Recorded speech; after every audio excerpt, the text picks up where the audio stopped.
this is Charlie from Adventures with Charlie, and welcome back to the Review Circle. Last week, Space Jam 2, A New Legacy, came out in cinemas, so I think it's time we take a look and see how the original 1996 classic still holds up.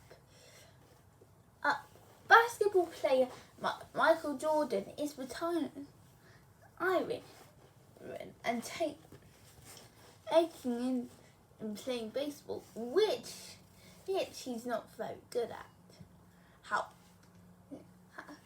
However, it's not long until Michael Jordan sucks down a manhole to Toon World, where the Looney Tunes need their help. You see, these aliens called the Nerdlugs from Laurel Mountain had been sent them by business Sledgehammer to get the Looney Tunes for their theme arcs, so sales can rise.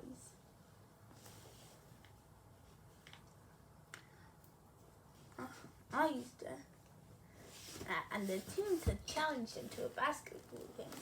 So with Michael's help, the Toon Squad is formed to take on the Nerdlugs.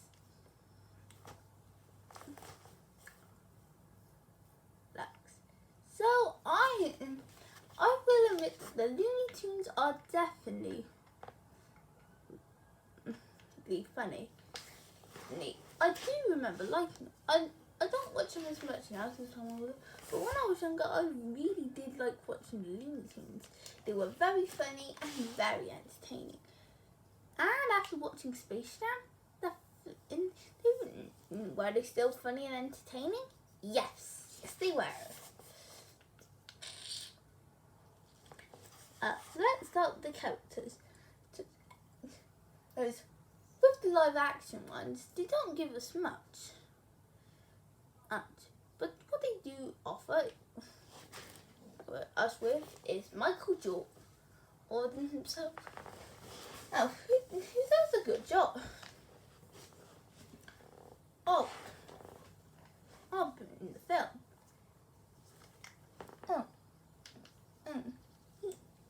After retiring from basketball to play baseball, and has to get back playing basketball again to help the Toon Squad win the game against the Nerdlugs.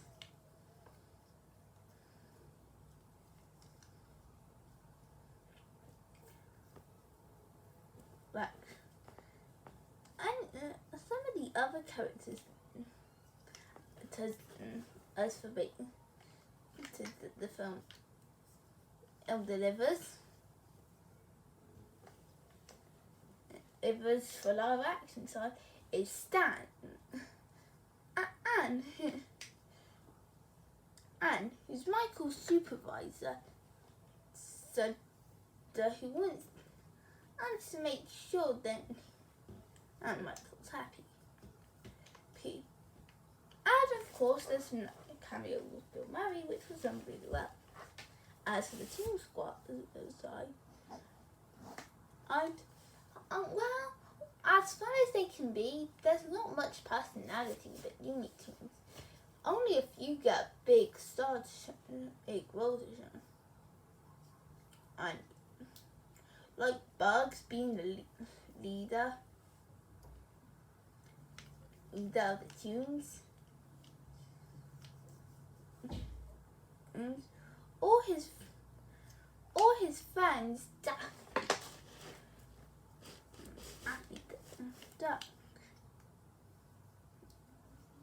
Sylvester, Porky keep playing in the game.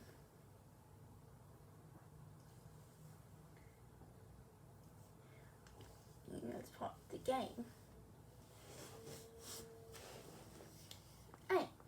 As the new ones, of course we have Lola,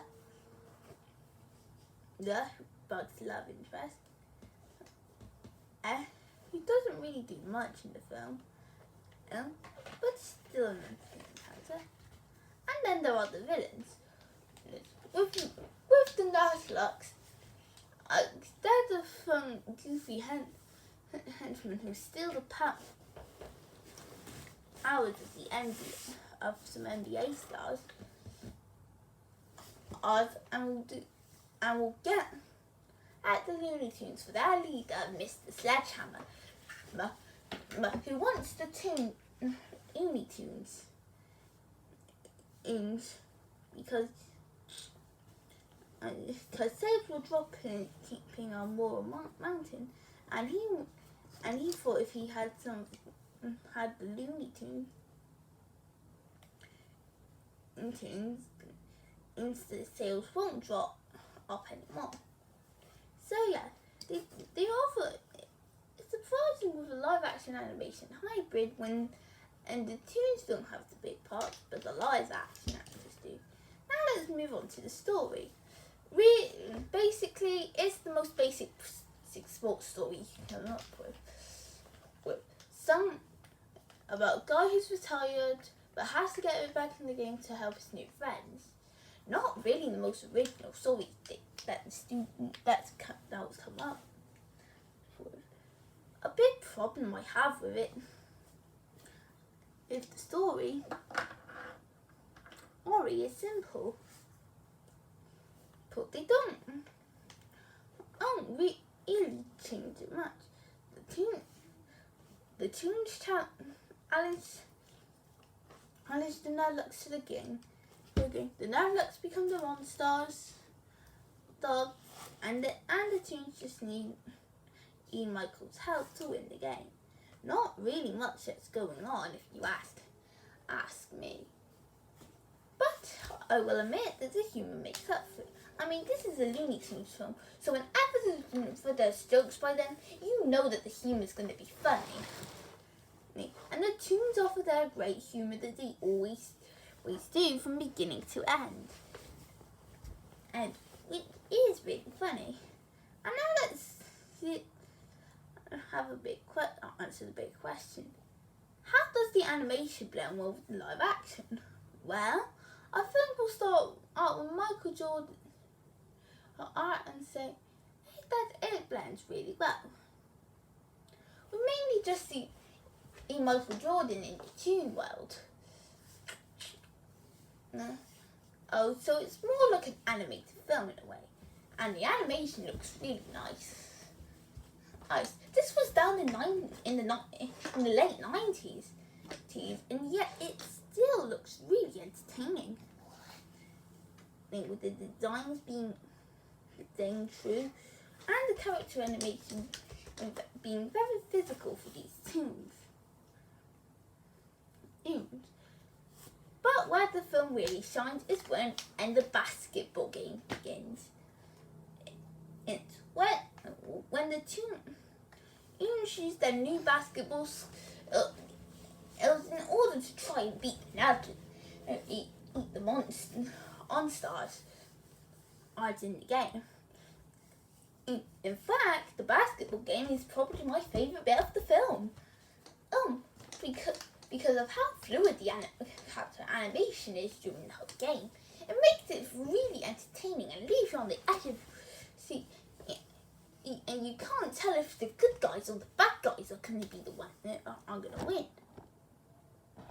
win. So overall, it's a Looney Tunes film. You won't expect it's just a basic Looney Tunes film, so you won't expect much story or with Space Jam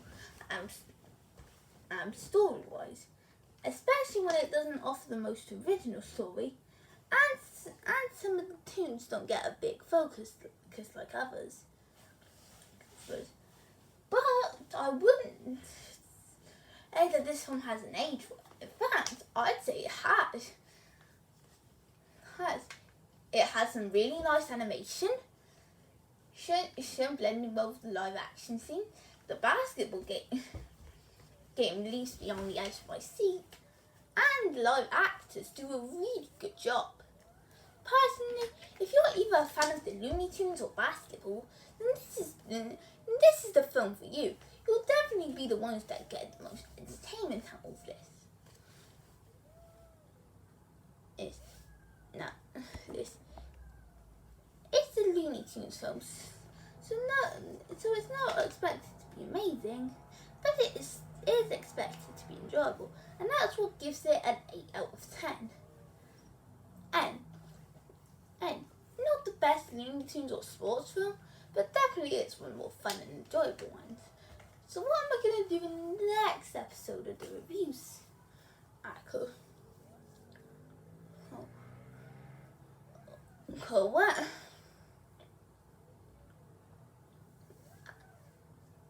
And with the next episode, so it's been a while since I've looked at anything from Disney. So let's go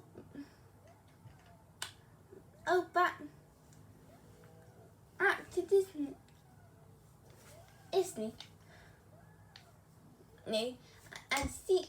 and see what happens when Walt Disney Animation Studios' 2010 decade began. And see you later, folks.